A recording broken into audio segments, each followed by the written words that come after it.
নমস্কার বন্ধুরা, এটা একটি পিজন কোম্পানি ইন্ডাকশন ওভেন। তো এটার কি প্রবলেম আছে সেটা আমরা দেখব। তো এটা এরো কোড দেখুন E8। তো এই প্রবলেমটা দেখা দিয়েছে দেখুন। তো এটা কীভাবে সমাধান করা যায় সেটা চেষ্টা করব। তো আমার চ্যানেলে যারা এখনও পর্যন্ত নতুন দর্শক তারা অবশ্যই চ্যানেলটি সাবস্ক্রাইব করে রাখুন এবং পাশে থাকা বেল আইকনটা অন করে রাখুন যাতে নতুন ভিডিও আপনাদের দেখতে মিস না যায়। তো সম্পূর্ণভাবে ভিডিওটা দেখতে থাকুন।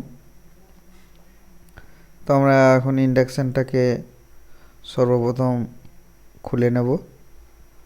তো স্ক্রুগুলো আমরা সর্বপ্রথম খুলে নিচ্ছি।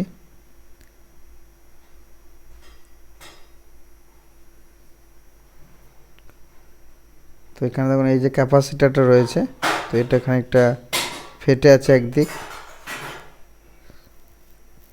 তো এই ক্যাপাসিটারটাকে আমরা সর্বপ্রথম সার্কিট বোর্ড থেকে ওপেন করে নেব।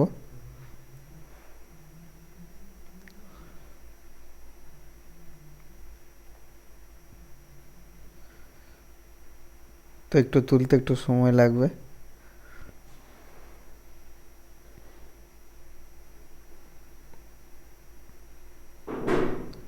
তো এই ক্যাপাসিটারটা দেখুন যেটা নিচের দিকের অংশ সেটাও ফেটে গেছে।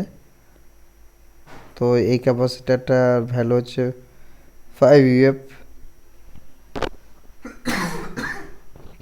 তো এখানে আমরা একটা নতুন ক্যাপাসিটার ইউজ করছি। দেখুন এটা হচ্ছে 5 UF এর একটা ক্যাপাসিটার। এটা সবসময় ভালো কোয়ালিটি লাগাবার চেষ্টা করবেন, কারণ এটা যদি কম দামের মধ্যে লাগান তো অবশ্যই এটা নষ্ট হয়ে যাবে। কিছুটা মোমের মতন একটুখানি অংশ বেরিয়ে যায় এই কনডেন্সারটা থেকে এবং এটা নষ্ট হয়ে যায়।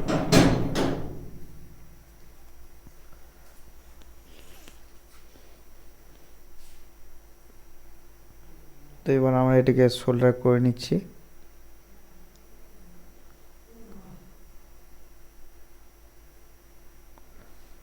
তো অবশ্যই এটা কোয়ালিটি ভালো মেনটেন করে কিনবেন এটা, কারণ এটা মেন ফিল্টারিং কনডেন্সার। তো এটা যদি উইক হয় বা একটু কম দামের মধ্যে যদি হয় তো এটা নষ্ট হয়ে যাবে।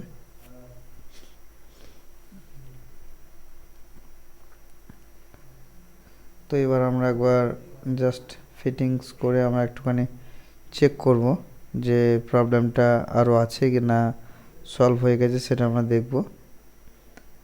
তো হ্যাঁ, এখনও 1300 ওয়াটেজ উঠেছে। দেখুন এখন E8 এর কোডটা নেই। তো ভিডিওটি যদি আপনাদের ভালো লেগে থাকে প্রচুর পরিমাণে শেয়ার করে দেন এবং একটা লাইক অবশ্যই করুন।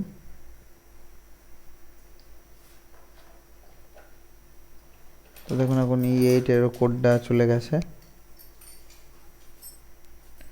তো নমস্কার।